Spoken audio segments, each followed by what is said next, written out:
আজকে আপনাদের সাথে এমন একটি ব্লগ শেয়ার করব যার মধ্যে কিছু ইনফরমেটিভ কথা থাকবে। তো যাই হোক, কেমন আছেন সবাই, নতুন আরেকটি ব্লগে আপনাদের সবাইকে ওয়েলকাম করছি। এই ধরনের ইনফ্রারেড চুলা যারা ব্যবহার করেন বা ইন্ডাকশনও ব্যবহার করতে পারেন, কারেন্টের চুলা যেটা বলে, সেটা কিন্তু আপনারা কিভাবে ব্যবহার করেন জানি না, যদিও সবাই কম বেশি জানেন, কিন্তু আমি যেটা ভুল করেছিলাম এটা কিন্তু আমার ভেঙে গেছিল, মানে উপরের গ্লাসটা, এটা একদিনে রিপেয়ার করে দিয়েছে। এটার জন্য আমি আসলে অনেক হ্যাপি, কারণ এটা আমি দিতেই ভয় পাচ্ছিলাম, কারণ ইদানিং গ্যাসের যে প্রবলেম হয় যে আমি যদি তাদের কাছে দিয়ে রেখে দিই তাহলে কতদিনের মধ্যে তারা আমাকে গ্লাসটা লাগিয়ে দিবে তার ঠিক নাই। যদিও এটা কিন্তু আমার ওয়ারেন্টি ছিল, ওয়ারেন্টি তবে কাচের না, ভিতরের মেশিনের। এটা হঠাৎ করে আমি রান্না করতে করতে ভেজা অবস্থায় আসলে চুলাটা জ্বালিয়েছিলাম, মোছার পরে আমি খেয়াল করছিলাম না যে শুকিয়ে পারছে কিনা, তার উপরে আমি চুলাটা জ্বালাইছিলাম, তখন আর কি ঠাস করে আমার ফেটে একদম কাজটা চৌচির হয়ে যায়। আমার ভীষণ মন খারাপ হচ্ছিল, কারণ 2 মাসও হয়নি আমি ব্যবহার করেছি। তো যাই হোক, ফাইনালি তারা হচ্ছে 1000 টাকা দিয়ে এটা আমাকে ঠিক করে দিয়েছে একদিনের মধ্যে। এটা আমি হচ্ছে খুশি হয়েছি, টাকা গিয়েছে তারপরও যে তারা রিপেয়ার করে দিয়েছে। যাই হোক, এটা হলো কিছুদিন আগের কথা, কিন্তু আপনাদের সাথে কখনো ওইভাবে শেয়ার করা হয়। আর এপাশে আমি মেয়েকে স্কুলে আনতে গেছিলাম,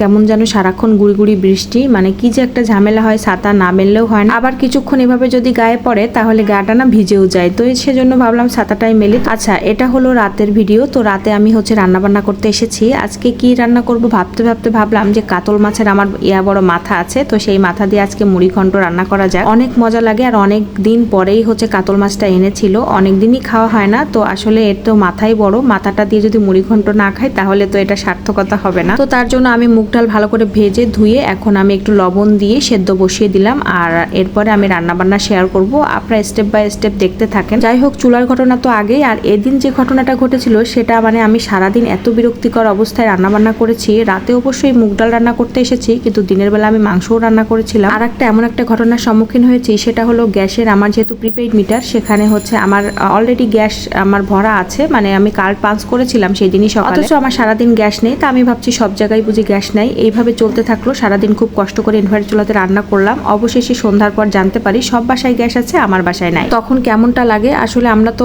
কার্ডের ব্যাপারে অত কিছু জানতাম না, তবে আমি ভাবছি যে আমার তো মিটারে ব্যালেন্স আছে ফুল, কিন্তু আমার বাসায় কেন গ্যাস নাই। পরবর্তীতে বুঝতে পারলাম যে আমার হচ্ছে মিটারটা লক করে দেওয়া হয়েছে। তবে কার্ড লক হয়ে যাওয়ার একটা রিজন আছে, তার মানে ব্যালেন্স একদম জিরো হয়ে যাওয়ার পরে আমরা আসলে কার্ডটা পাঞ্চ করেছিলাম, সেটা তো আমরা আসলে জানতাম না, হঠাৎ করে আসলে হয়েছে এই মিস্টেকটা। কিন্তু বাসায় কার্ডে আমার অলরেডি টাকা ভরা ছিল। তো যাই হোক, কি আর করা, এই সমস্যার মুখোমুখি হলে সবাই খেয়াল করবেন যে মিটারের উপরে ক্লোজ নাকি ওপেন লেখা, তো ও ক্লোজ থাকলে বুঝতে পারবেন সেটাকে হচ্ছে সিস্টেম ওয়াইজ করতে হবে, অথবা কাস্টমার অফিসে ফোন দিলেই হয়ে যাবে। তো যাই হোক, আমার কাতল মাছের মুড়ি ঘন্ট কিন্তু একদম রেডি, কি যে মজা হয়েছিল কি আর বলবো। আর এটাতে একটু বলে রাখি, ফোড়ন দিয়েছিলাম হচ্ছে জিরা, তেজপাতা, একটু গরম মশলা গোটা, আর হচ্ছে আদা বাটা, সবশেষে দিয়েছি হচ্ছে চিনি আর গরম মশলা গুঁড়ো। এটাই হলো মেইন উপকরণ। আর এই যে ফাইনাল লুক কেমন হয়েছে অবশ্যই কমেন্টস করে জানাবেন।